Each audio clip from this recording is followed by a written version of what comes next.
Mais nous voudrions, et là je parle au nom de tous mes collègues qui sont ici, nous voudrions que vous fassiez du développement du secteur privé une vraie cause nationale. Je le répète, nous voudrions que vous fassiez du développement du secteur privé une vraie cause nationale. Parce que le développement de ce pays ne se fera pas avec le secteur privé. Et quand on parle de Madagascar, investissement, vous savez, l'industriel, un investisseur, la première question qu'il pose, il y a combien de population? On va dire 25 millions. Il va dire, ah, ça peut être un pays intéressant. Mais en réalité, excusez-moi que ça en fait mal au cœur, je l'ai dit avec beaucoup de tristesse, on n'a que 3-4 millions de consommateurs. Nos compatriotes, ils sont à tel niveau qu'on ne peut plus les considérer comme consommateurs. Et je lance l'appel aujourd'hui aux autorités en disant, s'il vous plaît, avec tout le respect que je donne, mettez le feu au vert et laissez-nous faire. Le secteur privé, vous n'aurez même pas besoin de nous appeler, nous inviter pour dire investissez, mettez tout au vert les feux, nous on démarrera nos voitures et on viendra. Donc là, je m'adresse à M. le ministre qui est là, il le sait très bien.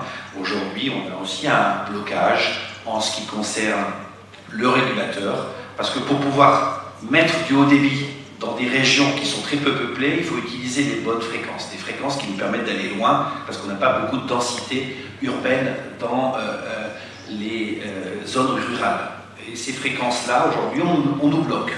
D'accord? Si je prends juste le cas de Telma, j'ai 500 sites que je veux déployer en 4G, passer de la 2G à 4G dans ça qui concerne 500 communes rurales que je ne peux pas faire parce que je n'ai pas les fréquences.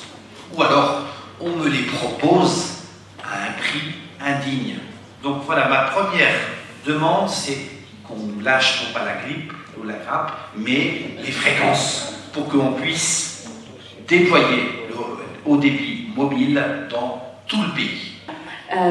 Les obstacles aujourd'hui seraient en premier lieu, et l'économiste de la Banque mondiale tout à l'heure l'avait plus ou moins, enfin l'avait évoqué dans sa présentation, c'est la question du transport aérien. C'est-à-dire que même avant Covid, c'était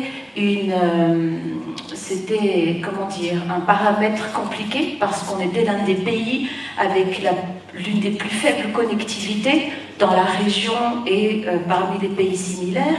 Là, avec le contexte actuel, évidemment, ça n'a pas dépendu de nous ici, mais c'est encore plus compliqué. Et il ne faudrait donc pas qu'on revienne en arrière.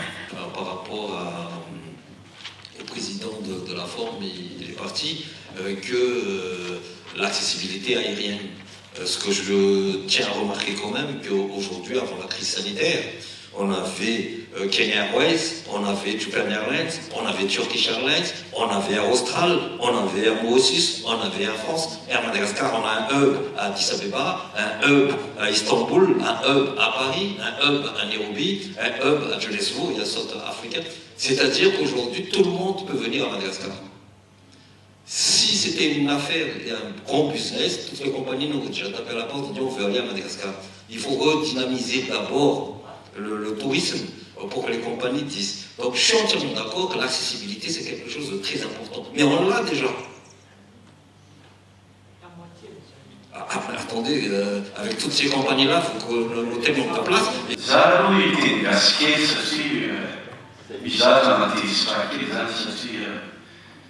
très bien diagnostiqué dans une banque mondiale. Bon. Dans une parole, oui, chaque semaine, les tas de financement. Il est très facile que nous, nous avons pas mal souvent la vérité. Pas mal souvent.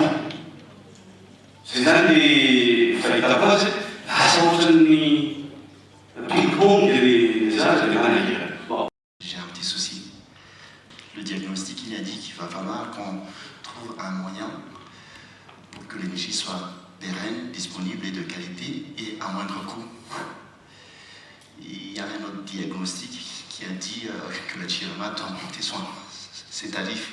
Donc ça tourne par rond, toute cette histoire. Ça veut dire que vous allez commencer à diminuer les coûts d'électricité, c'est ce que demande le secteur privé. Mais une chose est sûre, et ça je suis sûre que vous êtes convaincu, monsieur le ministre, si vous ne pouvez pas remettre Gérama sur les rails. Monsieur le ministre, vous allez continuer à investir 200 000 $. Et c'est moins d'argent que vous pouvez mettre chez les artisans. C'est moins d'argent que vous pouvez mettre dans la formation des enfants malgaches, dans les digital skills. C'est de cela dont on parle.